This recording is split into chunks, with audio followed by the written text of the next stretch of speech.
नमस्कार दोस्तों, ये कुछ सप्ताह पहले की बात है जिसका मैं ज़िक्र आपसे कर रहा हूँ, जिसके बारे में थोड़ी सी जानकारी आपसे बांट रहा हूँ। और मुझे अच्छा लगता है कि कई बार हमें कुछ हल्के फुल्के क्षणों की बात भी करनी चाहिए। ऐसे क्षण जो हल्के फुल्के होते हुए भी हमें बहुत बड़ी ऊर्जा देते हैं, बड़ी शक्ति देते हैं।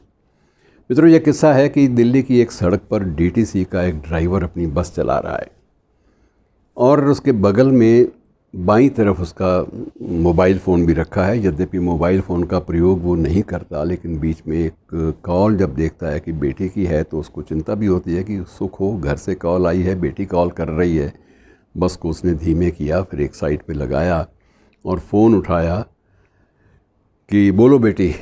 तो बेटी ने बताया और उसकी बात सुनने के बाद बाप सीट से खड़ा हुआ और नाचने लगा। 2 पल के लिए नाचा और उसके बाद अपनी सीट पर बैठकर लोगों ने पूछा, क्यों नाच रहे हो, इतना क्या हुआ, इतना क्या तुम्हें संदेश मिल गया। तो उसने कहा, भाइयों आप यकीन नहीं करोगे, मैं आगे जाके आपको बताऊंगा।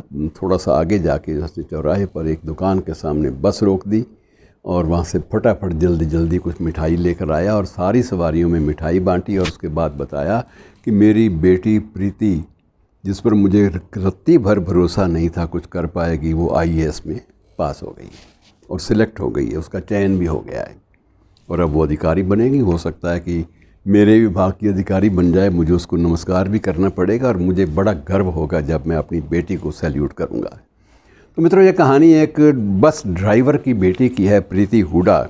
इस कहानी में प्रेरणादायक क्या चीज़ है वो मैं आपका विशेष रूप से उधर ध्यान आपका दिलाना चाहूँगा कि ऐसा नहीं था कि ये लड़की बहुत ज़्यादा प्रतिभाशाली थी और ये तो तय था किसी बड़े परिवार से भी नहीं थी, जिसका पिता जो है वो बस ड्राइवर हो डीटीसी की बस में। उसे आप ये तो कह सकते हैं कि वो सम्मानजनक ढंग से अपने बच्चों को रोटी पानी दे सकता है और किताबें भी 2-4 दे सकता है, लेकिन इससे ज़्यादा अगर आप समझें कि वो बच्चों को बहुत सारे संसाधन मुहैया कर देगा तो ऐसा नहीं होता था।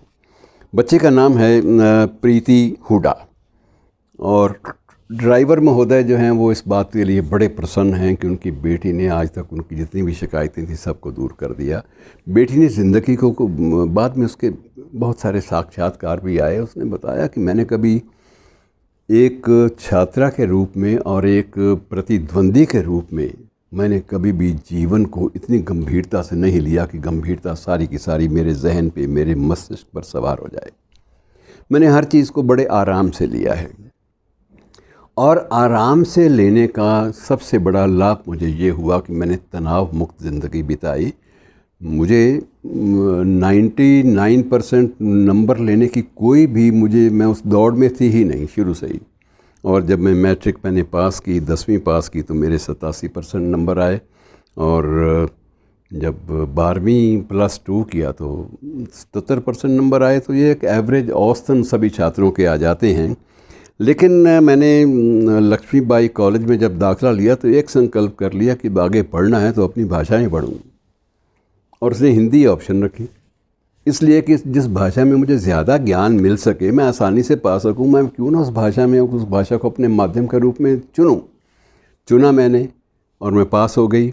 अच्छे अंक लेकर पास हुई, इसमें भी 76% आ गए और उसके बाद मैंने अपनी वहाँ से एमफिल की वहीं कॉलेज में रहते हुए। फिर दिल्ली यूनिवर्सिटी में दाखिला नहीं मिला पीएचडी में, तो मैं जेएनयू में चली गई, वहाँ मैंने पीएचडी भी कर ली और ये सारा काम मैंने 25-26 साल की उम्र में कर लिया। और उसके बाद पापा कहते थे, क्या तू चक्कर में पड़ी है, मास्टरनी लग जाएगी, कॉलेज में बहुत हुआ था, कॉलेज में नौकरी मिल जाएगी। मैं चाहता था तू आईएएस कर।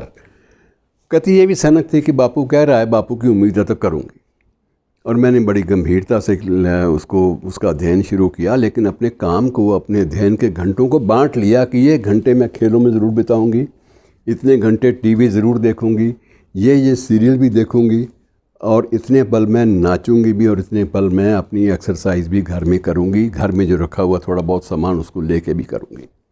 और मैंने सारे काम किए, हंसी भी, खेली भी, गीत भी गाए, नाची भी घर में।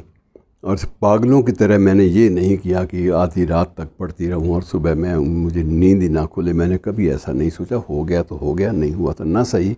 लेकिन जब परिणाम आए तो मैं उत्तीर्ण हो गई। मुझे खुशी का ठिकाना ना रहा। और जब मैं इंटरव्यू के लिए गई, साक्षात्कार के लिए मुझे बुलाया गया, तो उस समय भी मैं सारे सवालों के जवाब नहीं दे सकी। लेकिन जिन सवालों के जवाब नहीं आते थे, मैंने साफ साफ सवाल सुनते ही कह दिया कि मुझे इसका जवाब नहीं आता, लेकिन मैं फिर कभी मौका मिलेगा तो इसका अध्ययन ज़रूर करूँगी। मैंने जहन में रख लिया है, आप पास करें ना करें, लेकिन इस प्रश्न का उत्तर मैं ज़रूर रात को लेकर किताबों से फिर सोऊंगी। और मेरे आत्मविश्वास पर ही, क्योंकि वहाँ सबसे बड़ी आईएएस में ये नहीं होता कि आप सभी बहुत ज़्यादा ज्ञान है आपका, सिर्फ ये भी देखा जाता है उसमें कि आपका आत्मविश्वास कितना है।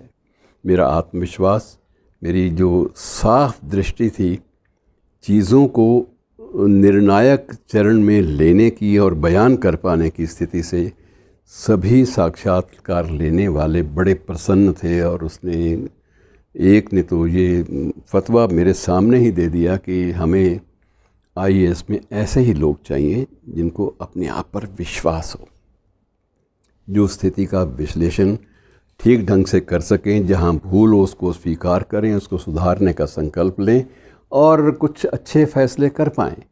तो जो उन्होंने प्रश्न पूछे मैं सबका उत्तर नहीं दे सकी, लेकिन मैं घबराई नहीं। मेरे सिर्फ ना घबराने के कारण मुझे चयनित कर लिया गया और मैं सफलता के सोपान पर पहुंच गई। तो मित्रों, ये एक कहानी है जिससे हम बहुत कुछ सीख सकते हैं कि ऐसा नहीं होता कि प्रतिद्वंदी जो कक्षाएं या परीक्षाएं होती हैं उन्हें बहुत तनाव लेकर आप पढ़ें।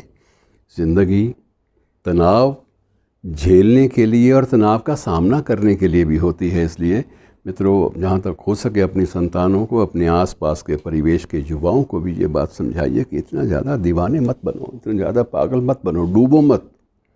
अगर रहोगे, नहीं डूबोगे तो कुछ न कुछ कर लोगे। शुक्रिया दोस्तों, धन्यवाद।